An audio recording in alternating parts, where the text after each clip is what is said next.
Ladies and gentlemen, the next session will begin shortly. Please take your seats.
Hi everyone. I'm Mike Murphy. I will be your moderator today. I'm the Deputy Technology Editor at Course, a global business online publication based in New York. I have focused on a lot of the sort of stuff that we're going to be talking about today, which is effectively the changes that are coming to the mobility industry. And we've got a fantastic array of panelists today, and I'm going to let them introduce themselves. So the format for today is basically each one of our panelists is going to give a short presentation, and at the end we're going to have a few questions. Hopefully I've got a few ideas, hopefully you have some ideas, and we'll see how much time we have left. So we'll take off from there. We're starting with Bill. Hi, my name is Bill Gaga. I work with Visa Inc. I'm the European head for digital partnerships, fintech and venture. Been with Visa 9 years.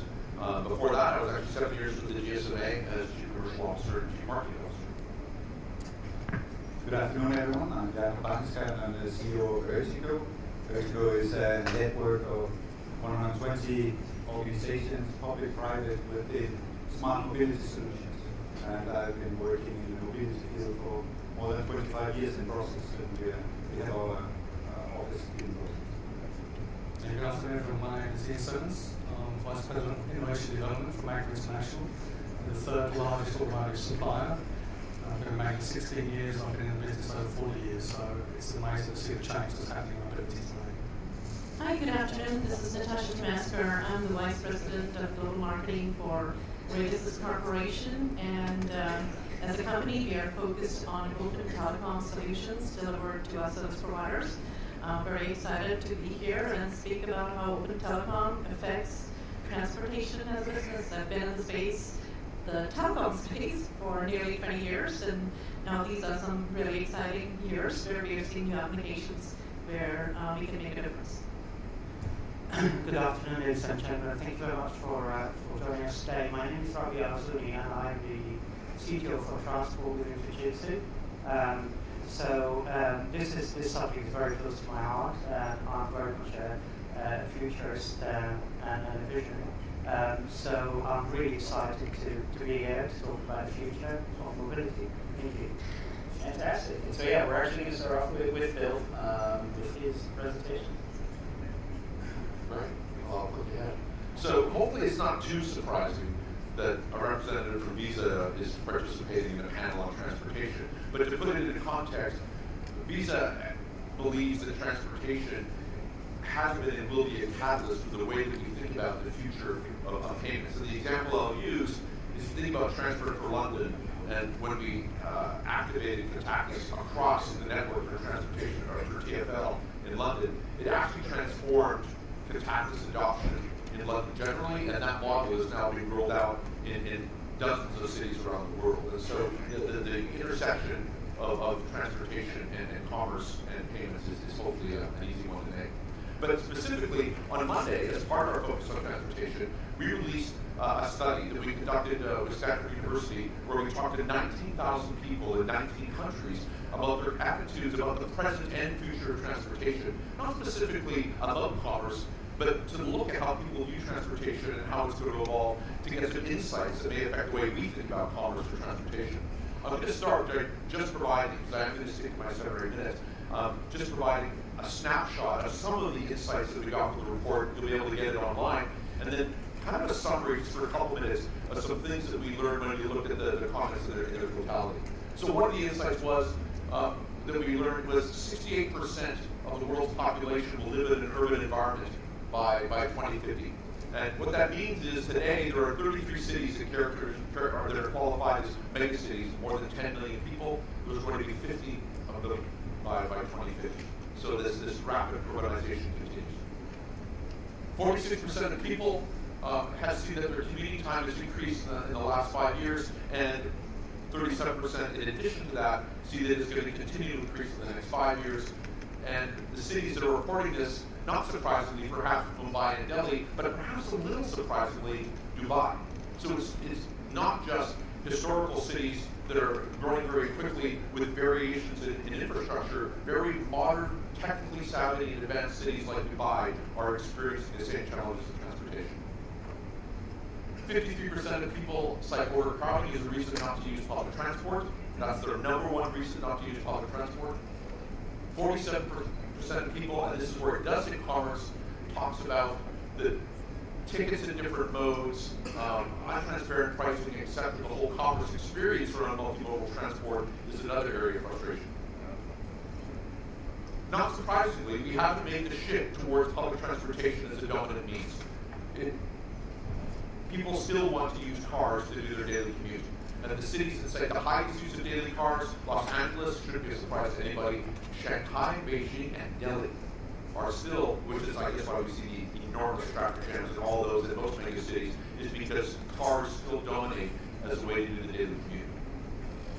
However, and there is a generational shift going on, when you talk to Generation Z or Generation Z, as I would say in Canada, less than half see using a car for personal use. I'm sure that we're going to talk about things like autonomous vehicles and sharing economy, but Generation Z is already indicating to this that they're well on their way, and so attitudes are changing. So what are consumer priorities? Those are some of the friction points and some of the behaviors we're seeing. What are some of the consumer priorities? First, half of the people want a single app solution for public transport. If you come to the Visa stand, we work with Worldline to demonstrate that even though these companies are going to compete, bus lines, tube stations, taxis, bikes, scooters in Barcelona, these companies are going to compete. They don't need to compete after the customer's made a choice. Consumers are going to choose how they get themselves to and from places. There really does need to be a middleware, an application layer, where there's transparency around planning journeys, paying for journeys, etc. And so this is, again, an insight from the report that would be validated as well.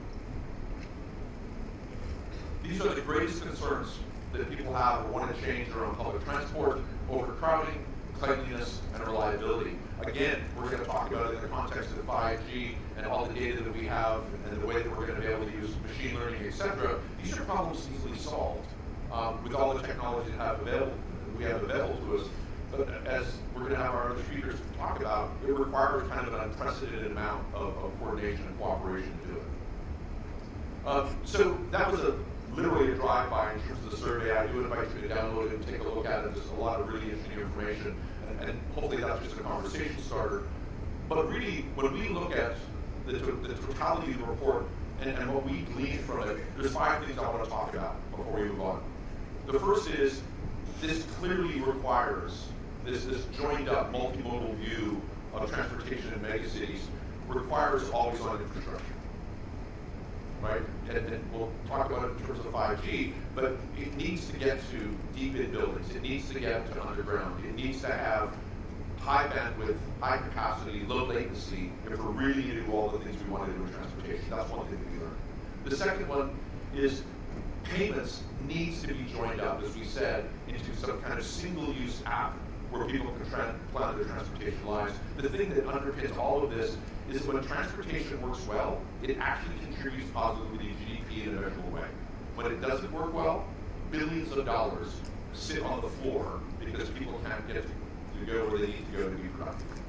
The third thing we looked at, or took from the report, is digital ID is going to become more important than ever.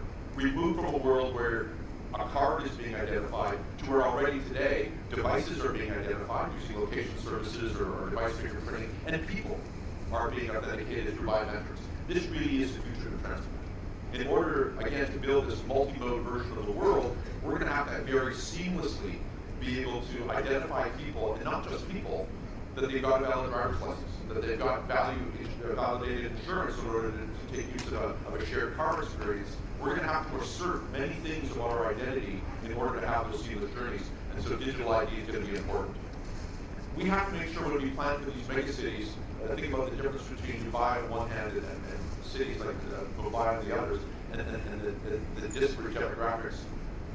This needs to work for everybody. It can't just be for the smartphone users that's digitally savvy and well-banked. It has to work for everybody, because in some cases, the underbanked are actually in need of more productivity. They're the ones who gain the productivity the most through efficient use of public transportation. So this has to be for everybody.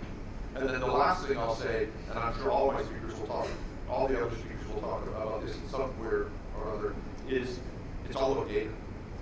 An unprecedented amount of data is going to have to be consumed and analyzed in order to create these services. And so when we think about the future of transport and if you think about Visa itself, we're a technology company and we're becoming increasingly just a data company. So very quickly to summarize, how is Visa helping? Obviously, hopefully studies like the one we did at Stanford that we announced on Monday is the way that we help. We have a Center of Excellence for Transportation that we opened up a year ago in London, where we look at the evolution of transportation and how commerce technology can be integrated into it. We continue to take things like the Transport for London experience and build kind of how-to books, case studies, so that cities can roll them out, learning all the things that London did. We also announced, as an example this week, a module, a simple chip that can take infrastructure that's already been built around these closed-loop systems like the Oyster card or the Spider network, and just through inserting a chip, turn it into open-loop contactless without having to replace the entire infrastructure. So Visa will continue to kind of invest in the future technology, be ready when 5G and all the things that we talk about hit, so that commerce is enabled and we're not far behind. And hopefully that's just a bit of a conversation starter for Visa. Thank you.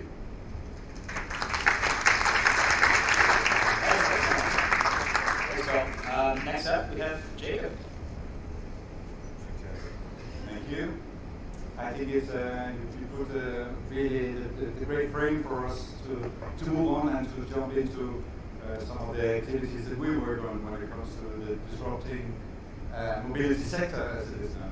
So you mentioned some of the challenges, and those challenges we in Ertico looking at together with our partners.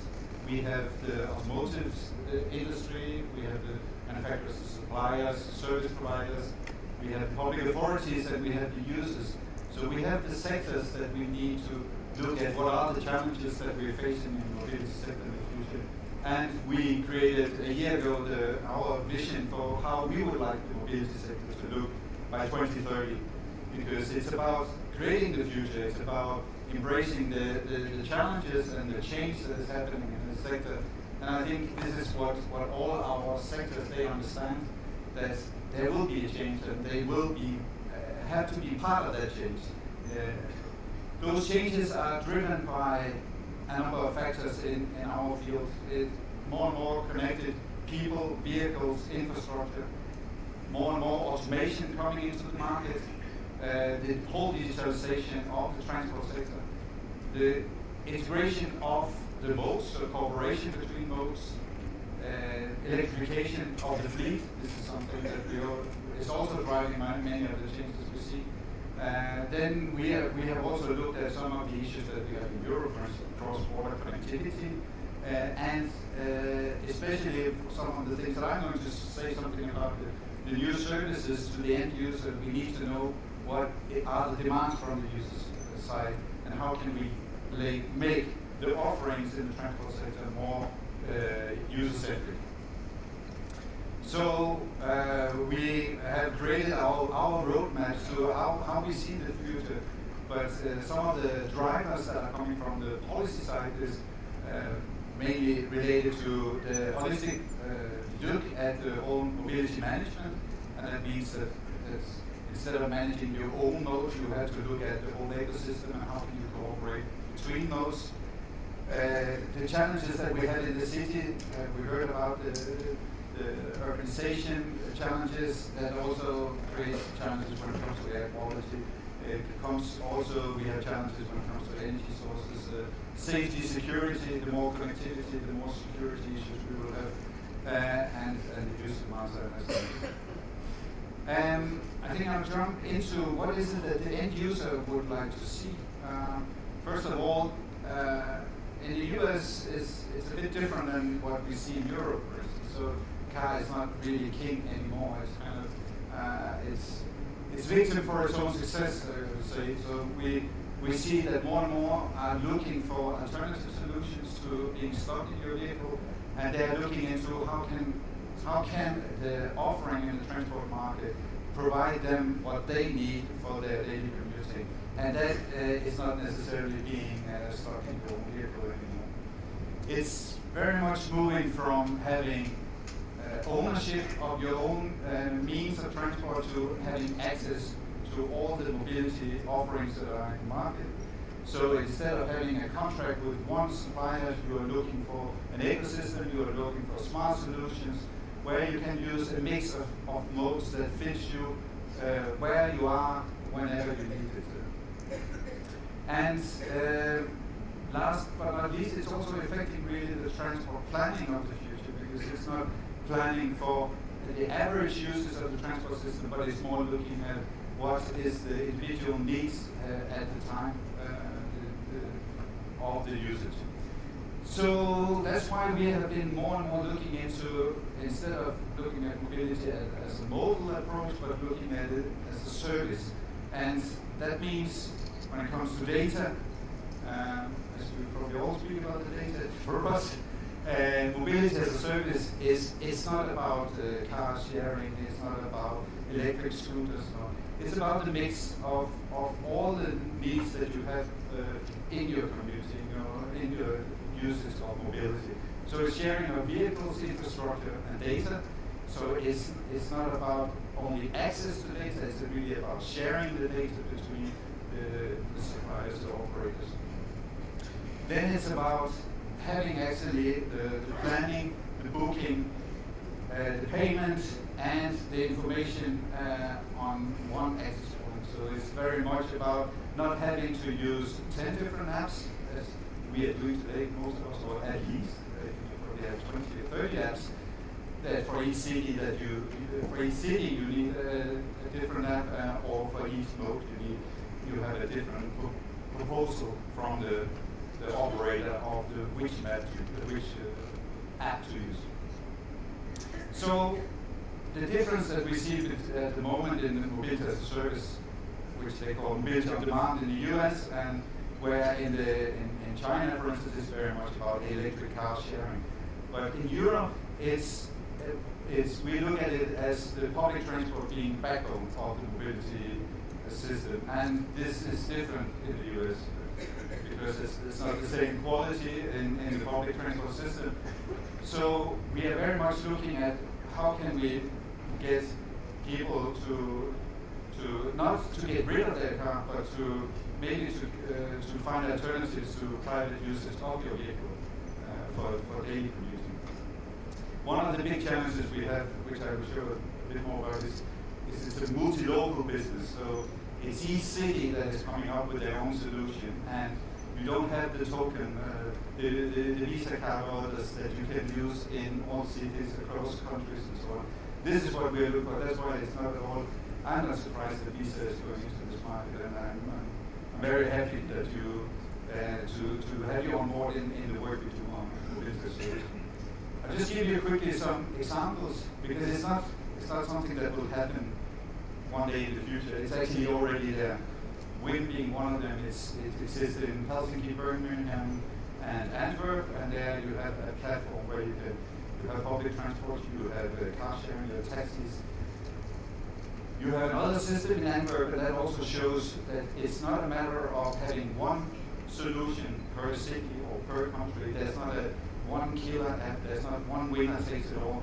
It's a matter of different offerings of mobility packages. In Antwerp we have another one, Takeaway, and they have very much been focusing on how can we get the authorities on board, making a mobility as a service offering part of payment for your employees in your company.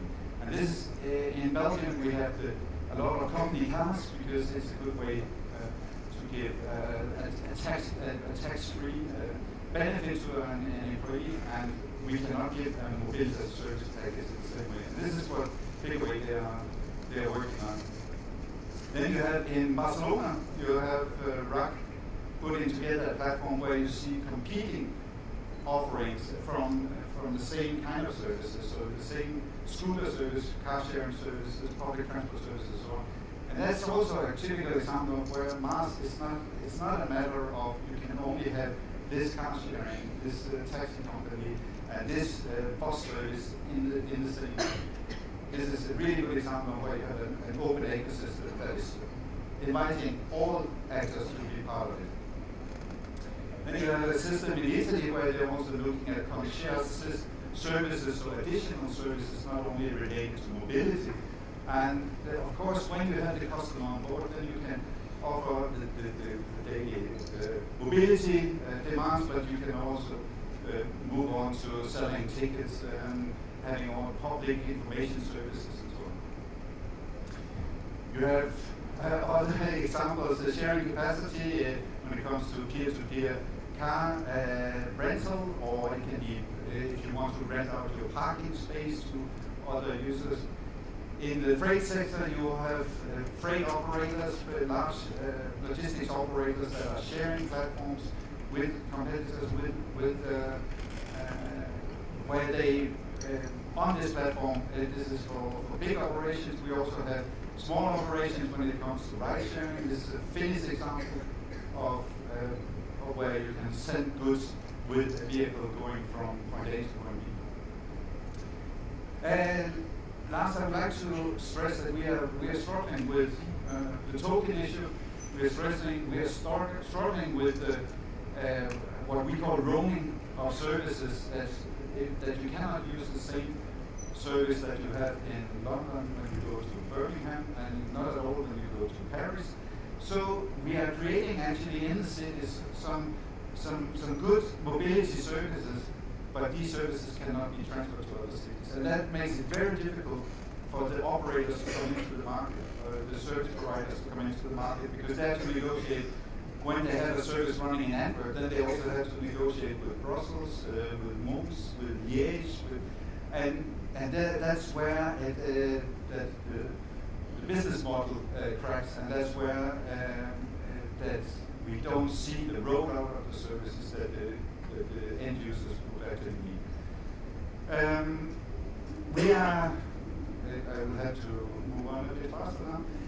We created a Mars Alliance to look into this. We started 3 organizations saying maybe we should meet and discuss how do we solve this.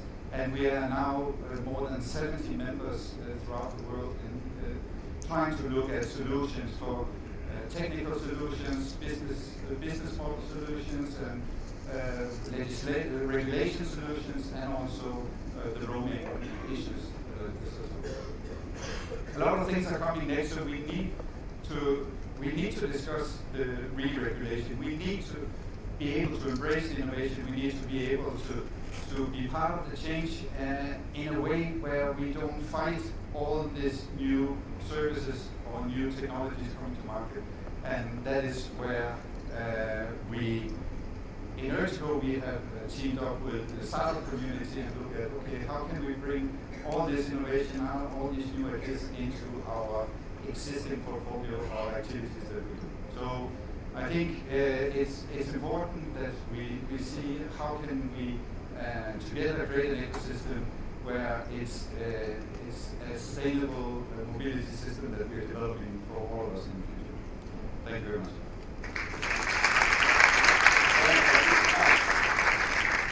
Next we have Ian.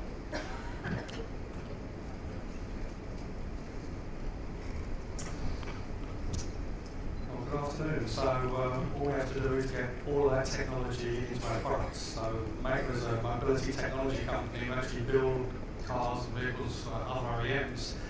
How these technologies converge, the disruption they're causing is obviously very interesting as we go forward. So we've been looking at the future going back to the 60s, flying cars, drones, autonomous vehicles. It's been in the mind of the industry for many years. And now we're actually looking to see that becoming a reality as we go forward. We've also provided a lot in the industry to economy and social benefits, where the Model T brought mass transit to consumers. We had features and functions like electric self-starters, automatic transmissions, and then power steering, all of adding extra capability to vehicles that improve things for consumers. Seatbelts, safety systems came on to cut down deaths and injuries from accidents. And now we see hybrid drivetrains coming along, improving fuel economy and improving emissions. So we've always had a history of adding technology, typically quite a way of advance. So the automotive industry has transformed quite drastically over the last 10 years, and the future is even more rapid in terms of technology change we see. As a technology company, we're looking to embrace the complete ecosystem when you look at mobility and what it means, and the influences on the product and the use cases that the products can see is going to be very, very different. Mobility as a service will have a particularly severe impact in how these products are used, perhaps 24/7, perhaps mandatory sharing, particularly as cities start to make decisions on how transport is managed within their confines. So today, you think about vehicles having technology applied to them. Actually, the vehicle is technology in that ecosystem. So we talk about the disruption and what's going to happen in the future. When you think 100 years ago, Keyhawk was the birthplace of flight. Today, that's the name of a startup. It's being funded by Google's founder, Larry Page, for a flying car. 3 years ago, lion was a fruit and bird was a creature. Now we associate those names with startups for electric scooters. And they're actually 2 of the world's largest growing companies at the moment. And then food, beverages, medicines, groceries, are now being delivered by autonomous vehicles. So it's quite significant the change and how quickly that change has come, and how our industry has to respond to that in terms of new modes of mobility that will effectively support those technology changes. So global automakers are planning to spend over the next 10 years $300 billion. and that's significant. That's electric cars autonomy. And a year ago, that figure was predicted at 90 billion. Ride-sharing startups like Lyft, who are partners with Magna in developing level 4, level 5 technologies, are working on their own self-driving vehicles of their own. A few years back, just called that a taxi. So yes, we're in a world where electrified and autonomous vehicles, mobility services are all here. The one thing for sure is it's knowable that these technologies are going to come, but what does it mean in managing those trends and when do we think it will happen? Well, that's the tough thing. It's extremely difficult to predict when you're going to have ubiquitous use of autonomous vehicles, but we do have some data that will help us with that. So, vehicles in the future are going to be some of the most complex vehicles you can see in terms of products that consumers interact with. Today, for instance, there's more technology and there's more lines of code in a future autonomous vehicle than in a 787, which has 7 million lines of code. The latest 2018 Ford F-150 has 150 million lines of code. When you look at the compute power in a level 4, level 5 vehicle, it's going to be north of 300 million. So that's a significant technological challenge and to all the whole ecosystem to compute with that level of, to cope with that level of compute. And also with what do you do with all the data that comes off? How do you use that data? How is it reliable? How is it protected through cyber security? All challenges for the industry going forward. So these advances are driving a lot of change. We're seeing today internal combustion engines being widely used, basic ADAS, autonomous systems, driver assistance systems are already in place. And that's really driving future use, where you can see in the midterm, you're going to see hybrid systems becoming ubiquitous. You're going to see gas engines still being used, but mostly with allied to electric. And then you're going to see more shared vehicles come forward in the marketplace. And then in the future, basically moving almost exclusively to EVs, full autonomy, not just in geo-fixed areas. You're then going to see smart infrastructure, and that really is needed to enable autonomous vehicles to be effective. And then mobility as a service, we see as one of the largest growth areas, because when it's reliable, when it's cost effective, and it's clean and tidy, people are going to use it more, and it's going to become a very competitive environment in terms of the business community. Now, the race towards these areas, particularly when we look at EVs, powertrain changes, is costs. What megacities choose to do, and already some cities are starting to say they're going to legislate against in terms of combustion engines. And really, what does the consumer want? And not just for EVs, also for autonomous mobility as a service. The jury really is out in what will the customer accept? What is the consumer going to drive us toward, which is going to drive how we design these products and these vehicles for the future. Government legislation, government revenues and shifts in taxation will surely come. All of that is going to affect the market. But by 2030, you're going to see more than 70 million vehicles that are produced that have some form of electrified powertrain going forward. And then if you look at ADAS or autonomous, the future of mobility will obviously in part be autonomous and electrification. Level 1 and 3, we're going to see consumers run to about 60% of the market by 2030. Level 4 and 5, i.e. complete autonomous, probably 30%. When it's going to be all autonomous, we really don't know. 2045, 2050, it depends on technology, the sophistication of that technology to meet every edge case in terms of what vehicle they encompass, but ultimately, in large volume, it will come. So mobility as a service is going to have a dramatic effect in terms of what vehicles look like, how they're designed, how they're used. It's going to be different by regions. Some of our speakers have already said, whether it's in China, whether it's in Europe and North America, you can see lots of different specs. But one thing is for sure, we have to respond to not only integrating all the requirements of the ecosystem, we have to make sure we meet the demands of the customers as we go forward. And that's probably one of the biggest challenges.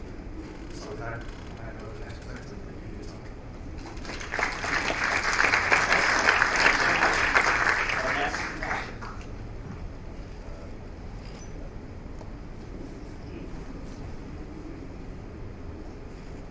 Okay, so I think we've heard a lot from commercial perspectives, technology perspectives, what's happening in the transportation industry. So what I'm going to be focusing on is what is the effect of network on transportation? So there are a lot of people that say that transportation industry is on the brink of a revolution. Maybe it is, maybe it isn't.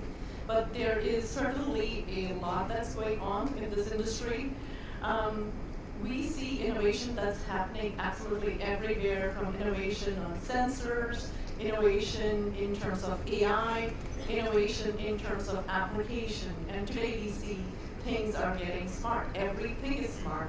The wristwatch in my hand is smart. The street signs are going to be smart. The poles are going to be smart. Cars are going to be smart. Everything is starting to be smart.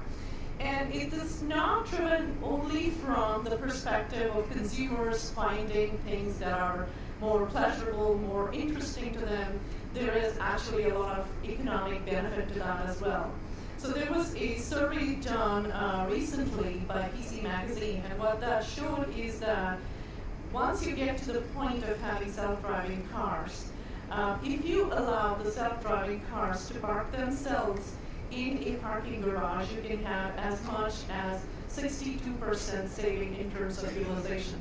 So you can see how that translates into cost, and that's a big deal. And therefore, you won't be surprised to see numbers such as this industry is going to be a $273 billion industry. So this is data coming from GSMA. So lots happening. Now, what does this really mean? So there is a lot of innovation happening, market's going to grow, but this comes at a cost. And the cost is in terms of the amount of data that's growing. And this is actually information that we got from Intel, working with them. And one of the data points that we see from there is that by the time we get to autonomous vehicles, you're looking at 4 terabytes of data produced by an autonomous vehicle. This is by one car, by the way, in a day. So on an average, 2 hours of driving, whether this is through cameras, through radar, sonar, GPS, et cetera. So that is a massive amount of data, and this has a lot of implications. And it's not just that there's going to be a ton and ton of data, there is other implications as well. This data is also coming with some very unforeseen requirements in terms of latency. So if I look at latency, I want to talk about things in sort of 3 buckets. And these buckets are in terms of where the different applications are and how they pertain as to latency. So the topmost, you see personal service. This is all about personal experience. When I'm in the car, I want to listen to Spotify. This is my online subscription. That's a personal experience. That's great. I can, it's good to have. This typically requires a latency of about 10 milliseconds or so. It's manageable. After that, you come to solutions which require traffic efficiency. So I'm in a car. It would be nice to know that if I turn on this street, the street's going to be blocked, so I can turn around and get the information to go on to the next street so I'm not blocked. So again, much better. It's about traffic efficiency. This is time-sensitive information, and it will require very low latency, and this is about in the 5 millisecond range. And after that, you come to the mission-critical solutions. Mission-critical solutions are things like collision prevention, things like that. And collision prevention, things like that, now we're starting to talk about 1 millisecond or lower latencies. Now this is massive. Now you have a ton of data, and we are talking about very, very low latency. And of course, we didn't even talk about cost, and we didn't talk about scale. So if you put it all together, this creates a very complicated problem in terms of how these solutions are going to be delivered through service providers, through networks. So it is our belief, and this is something that you'll see a lot this week at MWC, and this is that networks of the future, based on the type of requirements that are going to come in, and the examples that I gave are prime examples of that, are going to require to be built differently. Fundamentally, if you want to have autonomous driving, you're looking at autonomous networks. You're looking at RAN that needs to be open. And so you'll see all over the place Open RAN initiatives starting to pop up, and there's some pretty good backing behind why these things are happening. What you're going to need are solutions and networks starting to move from very, very proprietary solutions to solutions that are software defined. And the reason for that is this is the way you can actually separate out hardware from software, get better price points by simplifying your hardware and creating solutions that are more cost effective. You will see solutions that need to be unbundled or disaggregated. And what that disaggregation does is that it allows service providers to be able to pick and choose different components of their solutions from different vendors. And again, this drives down cost. We see that the solutions will need to be programmable. And the reason for programmability is to be able to drive real-time metrics such as low latencies, etc. And that's going to be a requirement. And then the last one is about flexibility of deployment. And flexibility is required, again, in terms of how the solutions are delivered, again, to be able to provide the right cost point, the right level of latency, etc. And so as you start going from solutions that were supporting just roadside communications earlier on, and move from 2G to 3G to 4G all the way to 5G, and go from telematics all the way to comfort driving, your requirements start changing, and you will require networks to be built differently. And you will see Open RAN is going to be a very key initiative there. Multi-access edge computing, mobile edge computing is starting to play a very, very important role. As designed, these types of solutions are saying that some of the things that were initially being processed in the core of the network don't have to be done there. They could be processed close to the edge of the network. And as that happens, these type of solutions are based on open principles. And what they're trying to do is solve for a lot of interesting problem statements, such as high bandwidth data analytics. So you can do all of those things at a point where you do not have to take all the traffic back into the core network. You're looking at local breakout of data at the edge of the network instead of calling the whole thing back into the core network. You're looking at real-time RAN-aware data treatment. That's FOTA. FOTA is firmware over the air upgrades and things like that. So to give you a simple example of that, we've been working with a service provider. We've been working with a car manufacturer, and as they were testing their solutions for deploying the newer generation, autonomous cars, etc., they were doing trials. One of the things that they were trying to do was do firmware upgrades.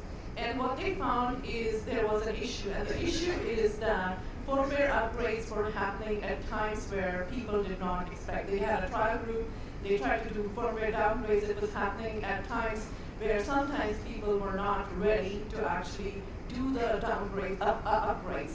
So what would happen is at a point in time where the network was congested, etc., the car was in a state where it should not have been because it was in the middle of an upgrade. So that kind of problems became very tedious for service providers to solve. And then the question is, whose problem is it? Is it the car manufacturer's problem? Is it the network operator's problem? And so they're looking for solutions where they can say, well, can we get the information about network congestion before we start the upgrade process? Can we find out that, for example, this sector of the network is actually not congested, so this kind of upgrade can happen now, and for the other sector, which looks like it's congested, we will not schedule it right now. So those are just some interesting examples of how service providers are actually doing upgrades, etc., and leveraging some of these technologies. Location-aware service insertion based on crowdsourced information. This is for the purpose of ad insertions. This is something that is starting to happen quite a bit going forward. So we see essentially there are practical examples which are not even that futuristic, where service providers are working with automobile providers to build out solutions that are trying to solve some of these problems. Radisys, the company that I work for, has been a premier leader in terms of open telecom solutions. We've been working with a lot of open telecom organizations such as ONF, Linux Foundation, ORAN. Seabear's Foundation, etc. And our fundamental belief is that the networks of the future will need to be built differently through open platforms, open architectures, have an open integration model, bring in new ecosystems which drives new business models, and support open source initiatives as well as open standards communities. Thank you.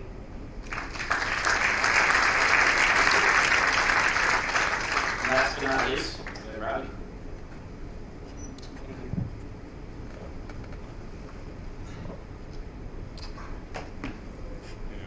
Good afternoon all. So I'm going to start talking about human here in all of this equation. So in Fujitsu we have a concept where everything that we do in innovation is human-centric innovation. It's actually a purpose of mine as well, and how we use technology to benefit a human now and in the future. But before we start to talk about innovation in the future, let's just take a quick snapshot of what's actually happening in the market at the moment.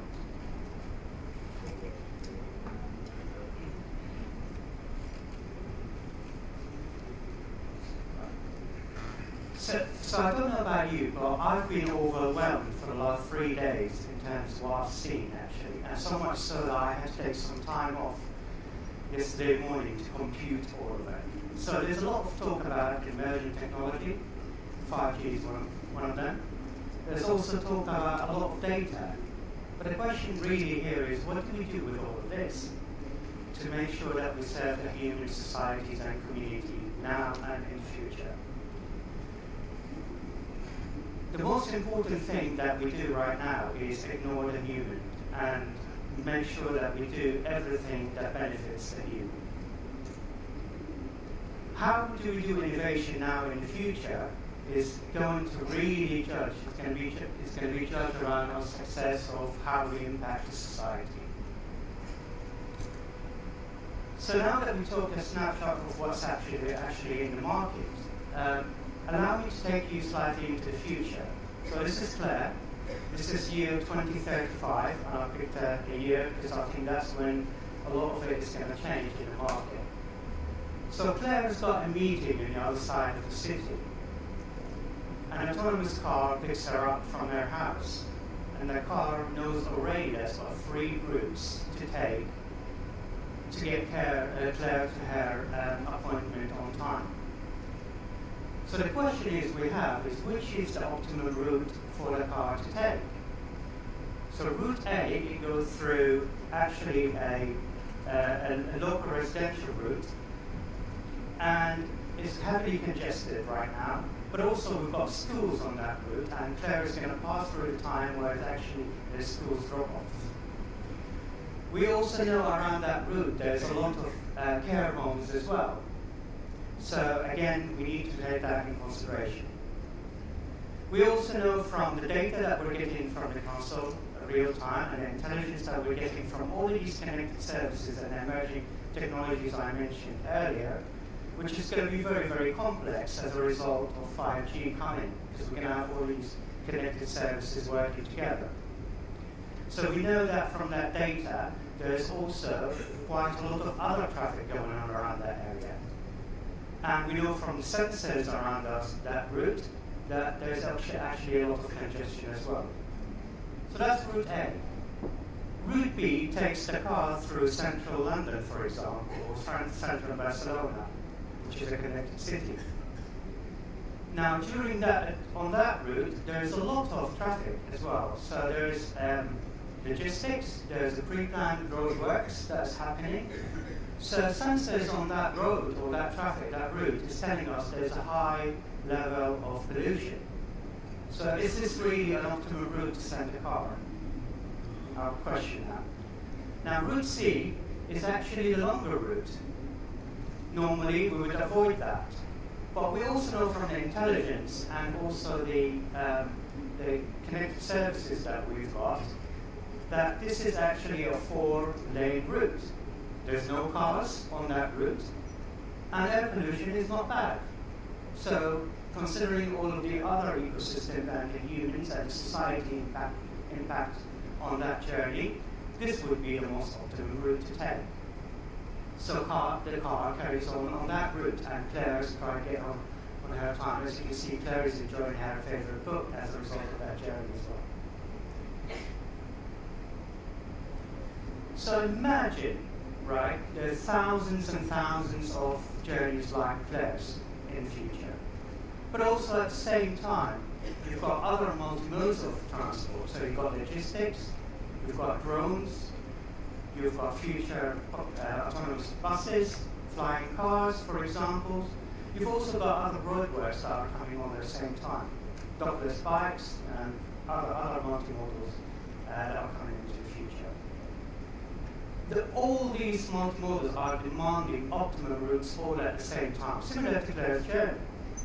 So the question is, how do we address all of this congestion in the future? And how do we optimize routes around the city to make sure that traffic flows and we don't have a negative impact on society and human? So we need something that tackles this complexity and breaks it down and help us solve this problem. We also need to understand how this all happens as well. So ultimately, this whole thing sits around data, right? So we've got loads of connected services, and they're all now pumping data, whether it's sensors, whether some of these emerging technologies that we've got. So luckily, we start in emerging technology portfolios now. We've got a solution for that. In Fujitsu, we call it quantum-inspired technology. The quantum-inspired technology allows us to tackle complex situations and optimization problems, to deliver a much faster analytics in real time to optimize this particular route, for example, for Claire. But this is only one side of the equation. This is only the technology side of the equation. And after all, we are talking about a human-centric innovation, so it's not just a technology equation. So the question is, once we know the technology, once we know what the problems we're trying to solve into the future, what needs to be part of that equation? And after all, it's human-centric initiative. These are what we call just some of the initiatives, or actually, some of the considerations that we need to take in our equation when we're solving some optimization problem in the future. And this is not just unique to transport. It can be any other sector as well, any complex problem that you try and solve from an emerging tech. It can be network optimization, for example, or route trafficking, in the aviation space, in finance, for example. So just to give you an example, through Claire's journey, we've addressed some of those concerns. Safety. We didn't send the car on route A because there's schools and there's obviously children in the area, so we avoided that route. What we did is also address some of the accessibility concerns as well at the same time. So there's elderly homes in the area, so we avoided that. We also addressed some of the societal challenges and well-being. We didn't send the car down route B either, because we know there's destruction there as well at the same time, and there's, air pollution is high. So now that we talked about the challenge in the future, or the potential challenge that we've got in the future, we also talked about what technology can help us. We talked about the equation. Let's look at the technology in a bit more detail right now. So quantum computing, as we see it right now, as an emerging technology, and it's going to be accelerated in the next few years into the future, is actually still in a prototype. It's still actually being developed right as we speak right now. So it's still not yet a mature emerging technology. But it's got a lot of limitation as we see it at the moment. It doesn't help us solve common problems that we've got. It's actually tailored for specific type of problems. It's also we're predicting to be difficult to maintain. So looking after it, maintaining it in the future, it's going to be really difficult to do that as we see it right now. So we have another question to face that we need to actually address. So do we wait and see what happens with this technology, which might not be fit for purpose, or do we use something else? Fujitsu quantum-inspired technology, digital annealer, helps us solve this kind of problem right now. Not only it's actually a cost-effective solution, but it also is scalable, it's accurate, and it also runs on a normal architecture. So we can have the same capability that we've got to address some of these challenges. Please allow me to play a short video just to show you some of the capabilities DA provide. Digital Annealer, the world's first quantum-inspired technology. Artificial intelligence and data science are attracting attention as important elements of business innovation. Do you have business challenges that require huge calculations? Have you given up solving these problems before even starting? These business challenges include distribution companies trying to find more efficient routes, financial services companies making diversified low-risk investments, biomaterial science companies discovering new substances and increasing the speed of drug development, marketing and retail companies delivering personalized content to customers instantly, and in factories and warehouses, optimizing work routes and parts placement. Until now, it was impossible to efficiently solve business challenges that have a huge number of possible combinations. However, Fujitsu's new technology architecture, Digital Annealer, can solve these business challenges in an instant.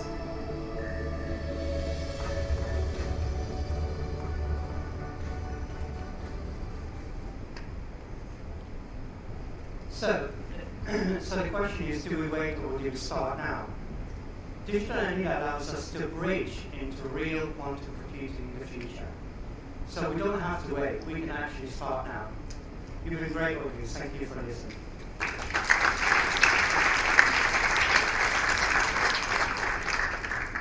Great. Well, thank you, everyone. This was fascinating. I think we got a really good kind of holistic look at all of the challenges that are ahead for this industry, from the sheer amount of data that we're going to be collecting, from the different types of devices and modes of transport that we're soon going to be using. And I think that was the theme for a lot of the show this week. And unfortunately, we're running low on time, but I do have a few questions I want to ask the entire panel.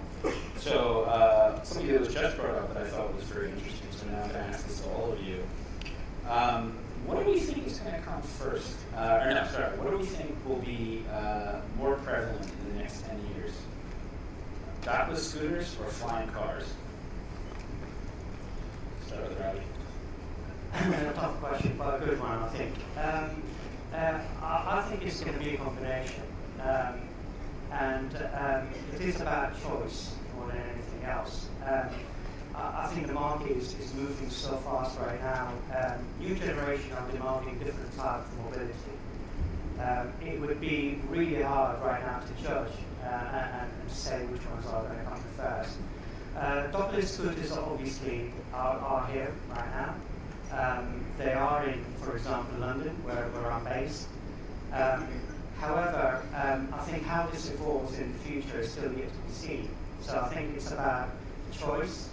It's about accessibility as well at the same time. It's about all of these, all of these points that I raised earlier.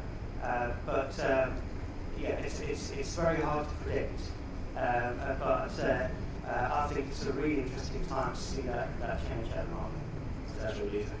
I think to add to what you just heard, I would say costs. I would love to have both, but I think that would also be a driver. Scooters are a lot cheaper, it's true. And they exist. Yeah, I think you're going to see more regulation come along with these technologies over time. I think you'll see both coming to the market, perhaps in limited numbers, certain applications, the ability to learn with the technology at the outset. But clearly, what I'm saying, the technology is moving so quickly, the enablers are there for these things to work. It's subject to regulation, legislation, you'll see in limited numbers in 10 years. Jacob, I think we often ask when it comes to autonomous driving, whether that is 3D mobility or this autonomous vehicle. And we asked about when will the revolution, is it a revolution? For us, it's not a revolution, it's an evolution. So when it comes to the modes, the development of the technologies is very much an evolution, something we work on every day. And whether it then moves to one or the other direction, this is just how this evolves. What is the revolution? And this is how fast disruption can hit the usage of the system, and that we've seen in music, in television, and other sectors where the digitalization hit very hard, very fast. And this is why we see certainly a bike sharing system or scooter sharing system or ride sharing systems and so on suddenly hit the market very fast. And that is what drives a very fast change in behavior of using the system. But the technologies, the vehicles and so on, they are being developed parallel, and this is an evolution that is with new technologies, with new communication technologies and so on, moving from 4G to 5G. Then of course that speeds up the process. But we are already working on drones, and we are already working on with authorities on setting some guidelines for how to use passenger drones. So it's already taking place now. The development of it, interesting. For me, the only thing I'd add is I think there's all those factors that you discussed, but I also think there's a couple other things. There's kind of regulation and environment. So in Dubai, cars, flying cars. In London, Yeah, that's true. I'm sure I want to be outside on a scooter in Dubai. and one person gets inside. Yeah. Right. So the other question I have for everyone is, what do we think we're going to be doing? There's the example of reading a book that seems very now. I don't know if we're even going to have books in 2035. Like, what are we going to be doing in self-driving cars? How are we going to pass the time? What services are going to be the sorts of things that we do? Is it going to be a mobile office, or is it going to be a mobile living room? I hope it's a mobile living room. I think we also mentioned our offices. I hope it's a mobile living room. I think that we talked about some of the size of this industry once autonomous vehicles get going. I think a lot of that's going to be entertainment. If your hands off the wheel, I think the possibility you can consume various forms of entertainment is going to be enormous. Yeah, I think it will very much be doing what we are anyway doing today, and what we see the younger generation and the way that they do their daily life. I think they see the driving as disrupting their connectivity. So I think they will just live like they do today, whether they sit in an autonomous vehicle, in a bus, in a metro, whatever, they don't really care as long as they're connected. Yeah, I would agree. I think however you spend your time, my weekends are a mixture sometimes of work, entertainment, personal finance, whatever. If it enables you to continue your normal way of doing things in the car, which is effectively dead time, which is now autonomous, I think as long as the technology enablers are there for you to do that, I think that's where the acceptance will come. Yeah, I would say over time how you devise your work-life kind of break, that will change, because you're going to factor in the time in car could be utilized one way or the other. You could be working another extra hour, or you could be relaxing another extra hour. So I think this will change. I personally think it's actually an extension of anything that you can be doing during and before and after that time of the journey. It would also allow us to, it will unlock other activities around thinking time, relaxation, personalization, so listening to music. It may actually improve some of the social elements where maybe Claire, in this case, can actually, talk to her daughter through their journey. So I think it's going to unlock a lot of value, and it's going to be very much personalized to the experience, and that's only to be a good thing, right? But ultimately, it's not about working harder; it's about working smarter. So, you can then take the office with you if you want to, but then you've got all of this capability, then you can do much work, more work, but in a smarter way. So it's just unlocking some of the additional values that you can get. But I do like the feeling of having a paper book. So I don't think you can get away with that one. So unfortunately, we are out of time here. I'm going to do one quick fire question and one word answer or one number answer from everyone here, which is, what year do you think the majority of our rides will be autonomous? So I've touched on it a little bit on the actual presentation, and the date is, in my mind, is 2035. 2035. And there's a couple of reasons for that. I think the acceleration in terms of the transformation in the digital space is going to go a lot faster in the next 10 years. There's a lot of thinking and drive into getting that acceleration into the market. And I also, I think you touched some of it was touched around regulation and frameworks and how you actually contract and different business models still needs to evolve, because that's still not ready yet. I think it's going to be years before that. There are, for example, examples where in Tokyo, and particularly in the Olympics in 2020, like in Japan, autonomous car are going to be ready for that. So, there's already plans to put those kind of services on the ground. And if, once one city does it, I think it's going to be a reaction then after that. So, 2035, but I think yet to be seen. All right, that was a long number. What do you think? Maybe around that, but I think we will not see such a quick shift. I think there will be people who are riding bikes in cities. They're going to be riding similar things. I mean, the motivation to go to an autonomous vehicle is not quite the same as what you would have if you're riding a bike. True. So I think we'll see a combination of both for a while to come. Okay. 2045. Good answer. I think 35 will probably be my guess, but that means that it will eventually take place before. And if we look back 15, 20 years and see what has changed in the connectivity, in the way, in the digitalization and so on, then just try to think ahead and triple the developments. So probably much earlier than we think. Here in Barcelona, 23. There we go. Yeah, and the World Congress, of course. Well, thank you everyone for joining. This was fantastic. I really appreciate everyone's insights. We didn't get to all the questions on the board, but hopefully maybe we can stick around and ask a few more questions. I appreciate it. Thank you, everyone.